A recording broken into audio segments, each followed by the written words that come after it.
के साबुन से मन के मैल धुलाएगा। निर्मल मन के राम का दर्शन पाएगा, राम का दर्शन पाएगा। रोम रोम में राम है तेरे, तुझसे कोई दूर नहीं। देख सके ना ये आंखें, इन आंखों में नूर नहीं। देख सके ना ये आंखों में, इन आंखों में नूर नहीं। देखेगा वो मन मंदिर में ज्ञान की ज्योत जलाएगा। देखेगा जो मन मंदिर में ज्ञान की ज्योत जलाएगा। निर्मल मन के शीशे राम के दर्शन पाएगा।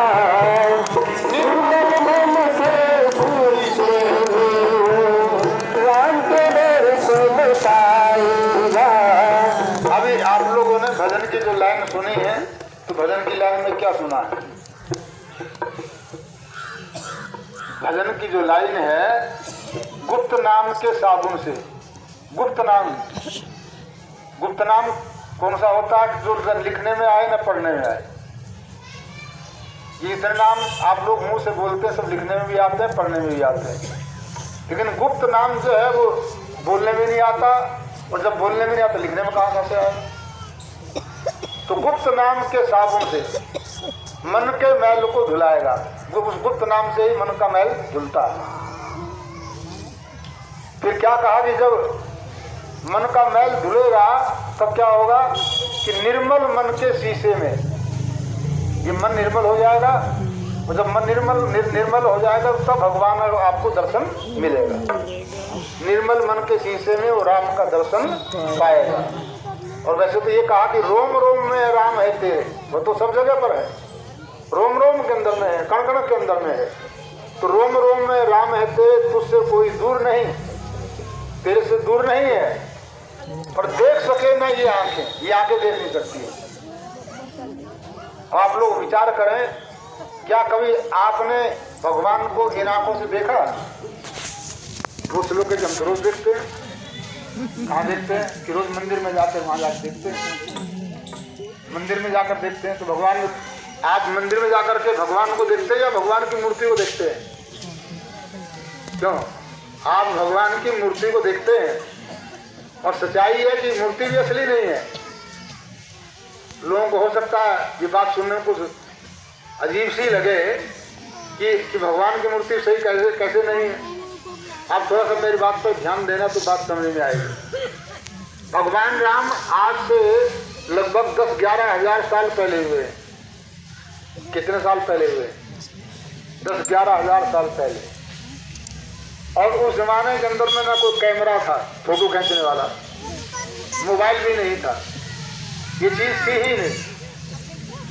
तो अब राम के जाने पर लोगों ने मन की कल्पना से मूर्तियां बना दी। राम कैसे थे कि सांवले थे, सांवले राम थे, तो कल्पना करके सांवली मूर्ति बना दी। पर उन्होंने देखा तो नहीं राम को। जब राम को देखा तो मूर्ति बनाई तो असली थोड़ी बनी, वो भी नकली बनी। तो बात समझने की यहाँ पर यह है कि आपकी आंखें भगवान को देखने में सक्षम नहीं हैं। यानी किसी की भी आंख से भगवान को देखने में सक्षम नहीं। क्यों नहीं है? ये आंखें माया को देखती है। इन आंखों के द्वारा देखने में आदमी के अंदर में बड़ा फर्क पड़ता है। क्या फर्क पड़ता है? जब आदमी इन आंखों के द्वारा किसी दुश्मन को देखता तो गुस्सा आता है। क्यों आता नहीं गुस्सा दुश्मन को देखने पर है? और किसी अपने मिलने वाले मित्र को देखता तो खुशी होती। क्यों? तो ये आंखें जो है, इन आंखों के अंदर में परिवर्तन है। तो इसलिए ये आंखें क्या है? इन आंखों के अंदर में गंदगी है। गंदगी दो प्रकार की है। एक तो विचारों की गंदगी है और दूसरा की आंख से मैल भी निकलता है।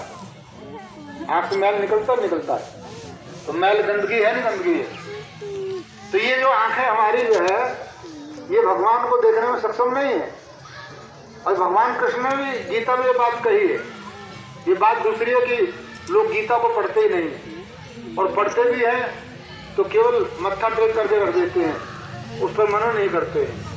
गीता के 11वें अध्याय को जब आप पढ़ेंगे तो भगवान कृष्ण अर्जुन के सामने खड़े हैं और अर्जुन को भगवान कृष्ण क्या कह रहे हैं कि हे अर्जुन, तुम मेरे को इन नेत्रों के द्वारा नहीं देख सकता। क्या कहा?